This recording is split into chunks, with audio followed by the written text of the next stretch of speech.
Yeah, hi guys, I'm back. So we're already on the third week of January, and yeah, it took me some time catching up with my channel. So by the way, I am a tech founder. I do share startup hacks, fundraising, and yeah, demystifying life in the new normal. So my name is Cherry, and I do have a tech company, and I'm an AI innovator. So I'm a full-time CEO also. So for the past week, we're finishing up a system for our clients. So I got busy and surviving with the new normal. I need to really work also every day for my company. So today I will be starting up with a topic that is really one of the main focus of my channel, which is all about startups. So this week we'll be talking about startups and startup myths, and yeah, for this episode I will be demystifying 3 startup myths. So I will be sharing with you my learnings and experiences about this long-standing myths and how we should interpret it. And I've had undergone several foreign acceleration, focus on fundraising, focus on really building your startup, and I want to feature all of this in this channel of mine. So yeah, let's start. So I want this episode to be worth your time, especially for those who want to jump into the bandwagon of startups. So I will be demystifying 3 startup myths.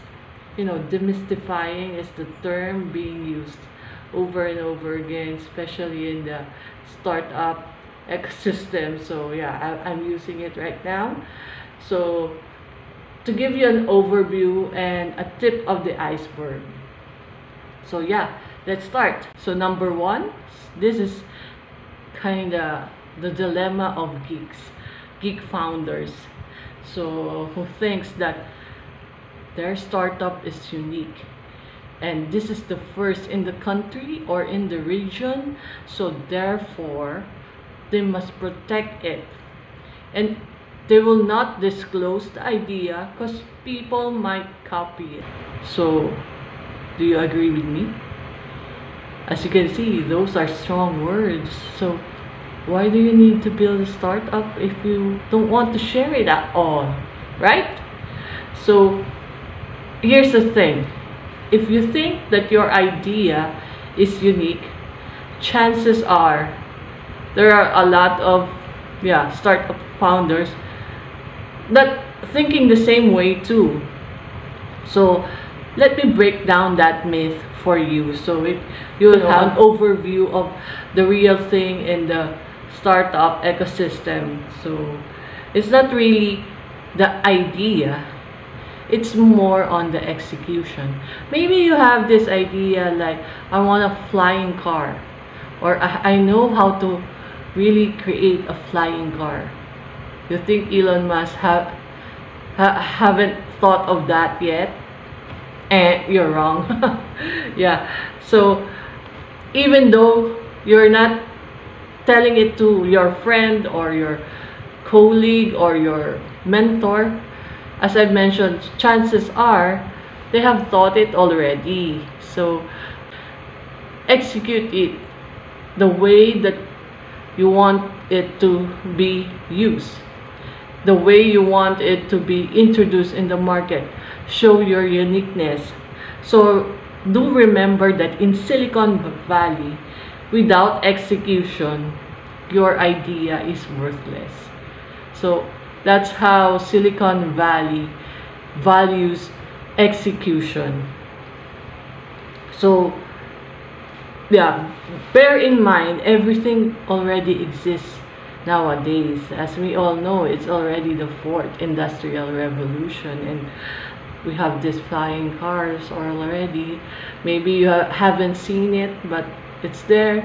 and we have COVID-19 already, and it keeps on mutating. Yeah, and if you think that you have the solution for COVID-19, thing that we are using right now has been derived from the previous variation of the virus.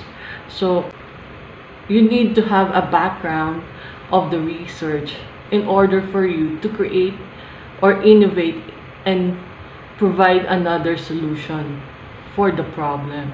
So bear in mind that there's always the process, and you can show your innovation or the novelty of your process through innovating.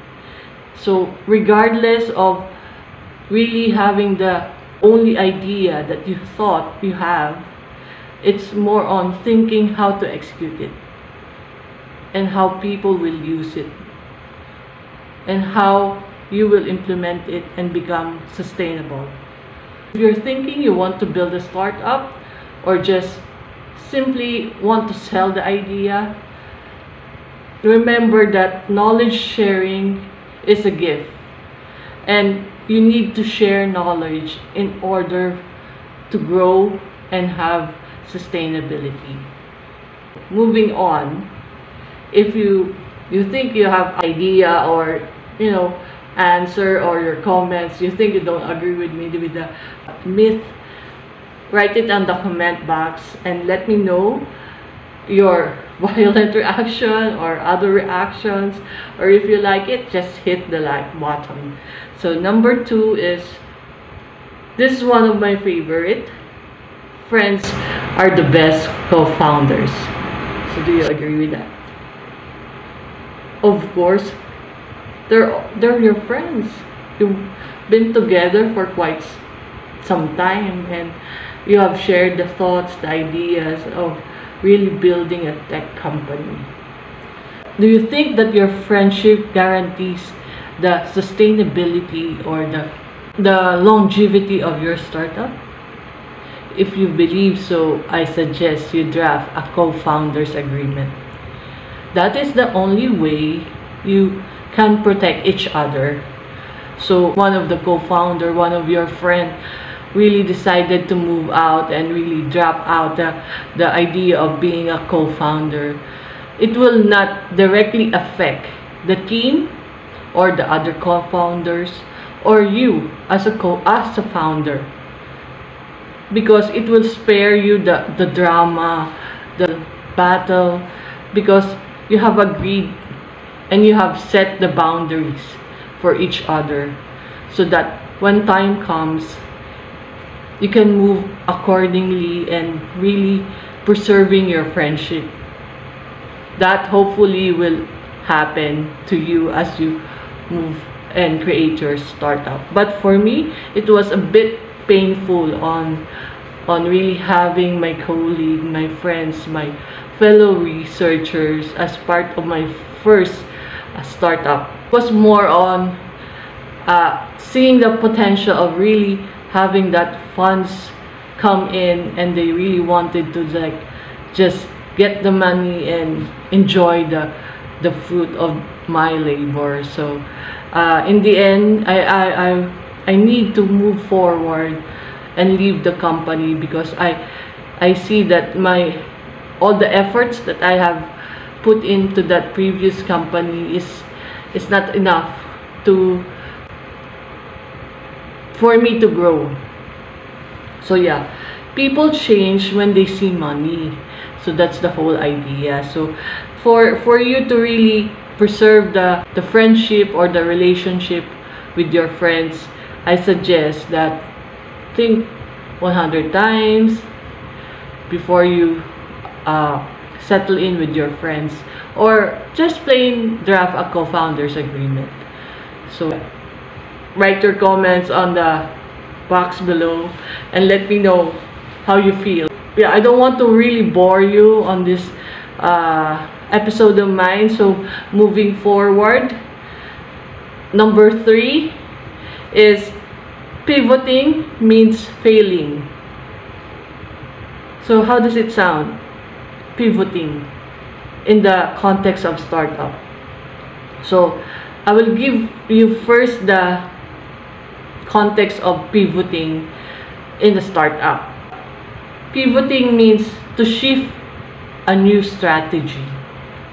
As explained in an article by Founders Institute, I will link the reference in the description so that you can check it out, and maybe it will help you find an idea of how to pivot or how to really launch a company in a specific situation. So if for me, it depends if pivoting is failure or kind of finding ways to support the company or the startup, because as we all know, we need to move fast in the startup ecosystem. So if you have a product, you need to test the market, launch it, and earn from it. If you stay it long, you'll be losing a lot of money, you'll be losing people. So you need to find ways to really get it into the market and create revenue already. However, there are situations like the COVID-19 that really affected a lot of startups in terms of market, especially those on the retail, in the consumer side. So they need to find real ways to support the company, or others really close down their company. I decided to find a solution that is a vertical for COVID, an AI solution for COVID. So we focus more on the AI-driven contact tracing that we launched during COVID, and set aside our flagship product, which is traceability for seafood, and wait for the right time to really launch the product.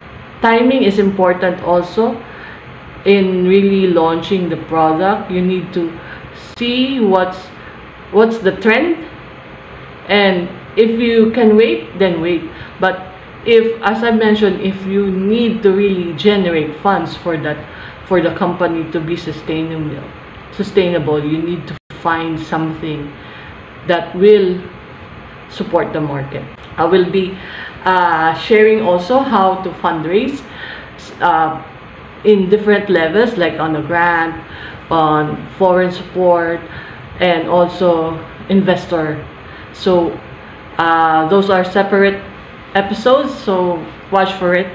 So as we move along, yes, that's the last of the 3 startup myths that we will discuss in this episode. So I hope you've learned something, and if you think that there are other information that I've missed, you can comment on the box below, or just hit the like button if you think it is relevant for you.